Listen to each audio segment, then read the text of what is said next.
Ranking Member Murphy. Thank you very much, Mr. Chairman.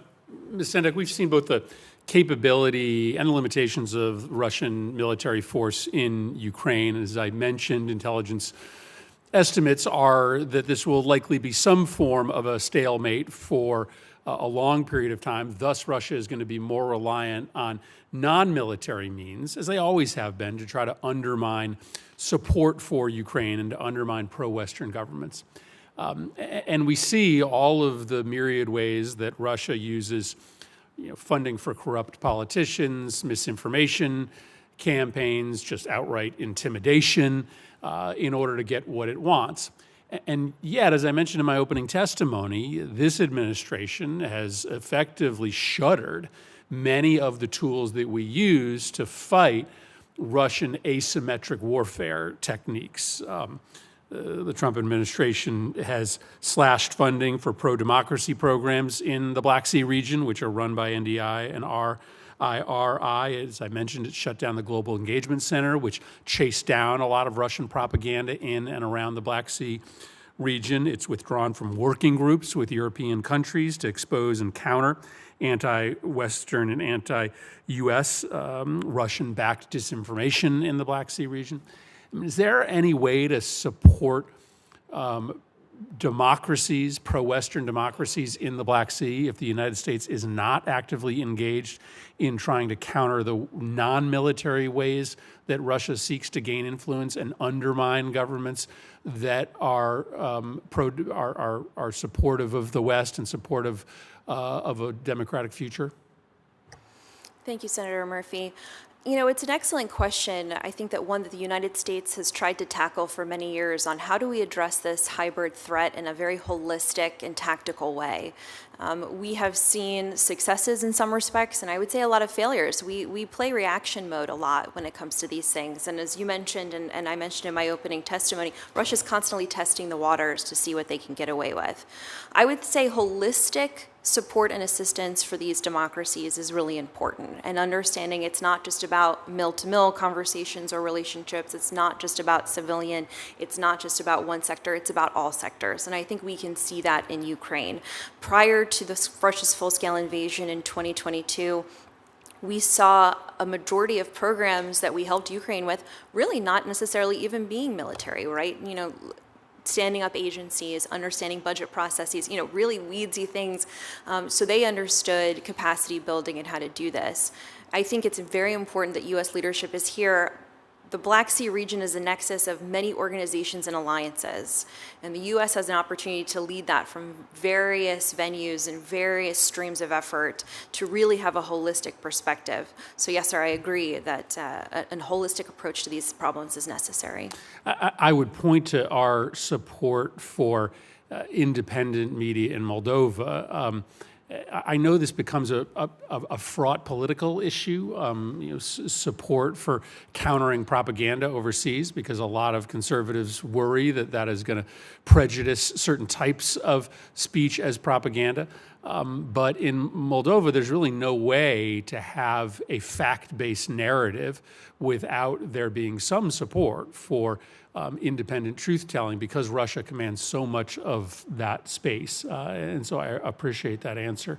Mr. Boyce, I wanted to sort of stay on this thread of how we use non-military funds to support our allies in the Black Sea. And I agree with Senator Daines that energy independence is a key goal for the region.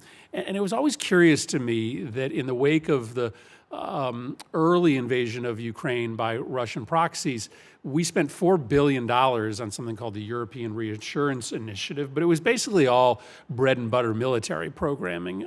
Had we spent maybe $1 billion of that $4 billion on helping Eastern Europe and the Black Sea become energy independent of Russia, we might not be in the position that we are today. And so I always find it curious that I agree with Senator Daines that energy security is national security. And I guess my question is, should we be considering putting sort of hard U.S. national security dollars into regional energy independence projects? Should we start to fund energy independence in the same way that we fund military support for the region. A lot more projects could get done there if the United States was willing to put some muscle behind it. That's a question, Senator Murphy, that is near and dear to my heart because I was the Sherpa for the Three Seas Initiative during most of the Trump administration, and we were actually making a fair amount of progress and energy is one of the three pillars. And much of although the investment that did in fact go into the Three Seas Investment Fund, a lot of it went into the energy pillar. That initiative has a lot more potential than has been realized. And I hope that the Trump administration takes it up again because there's a lot of goodness there, a lot of interest on the part of our allies in the region, the members of the Three Seas world, and there are as you say taxpayer dollars that are available for this through the DFC. I think that so to the extent that that we can sort of revitalize this or get this kind of going again, I think there would be a lot of receptivity on the part of the countries themselves. Many of the countries in the region have been the beneficiaries of U.S. investment via the DFC and via the Three Seas Investment Fund. There's so much more potential there. The needs are enormous. The investment needs are enormous. The capital markets are available for this too, because a lot of the investment that is going into the Neptune Deep field, for example, in offshore Romania, and has been going into the pipelines and has been going into offshore wind farms and onshore wind farms, and would go into investment in Bulgarian the Bulgarian EEZ and its territories as well. Not to mention Turkey is available. So there is a considerable amount, of course, available in the capital markets too, because those will be profitable. But here again, this whole question of freedom of navigation and the peaceful nature of the Black Sea could be affected by the investment in some of this infrastructure that will help these countries grow further, become energy independent, et cetera.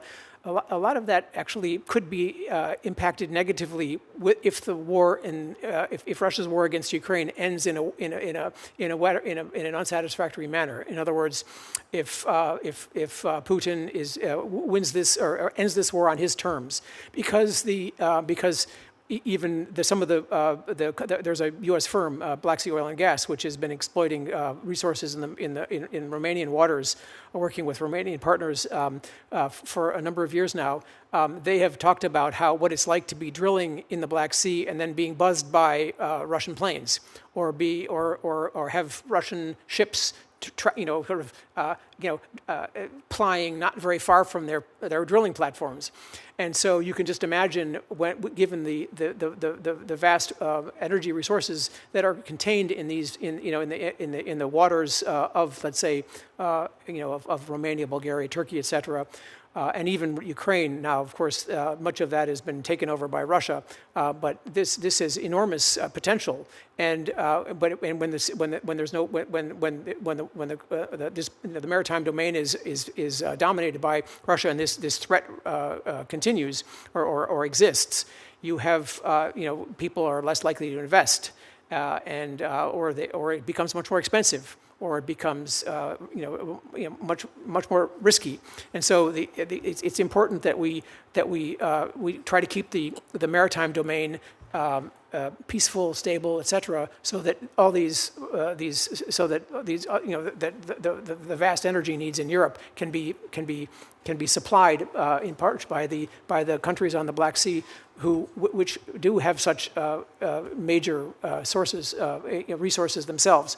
In addition, of course, to the other ways that the U.S. taxpayer or the USG, for example, could support that in additional ways. Thank you.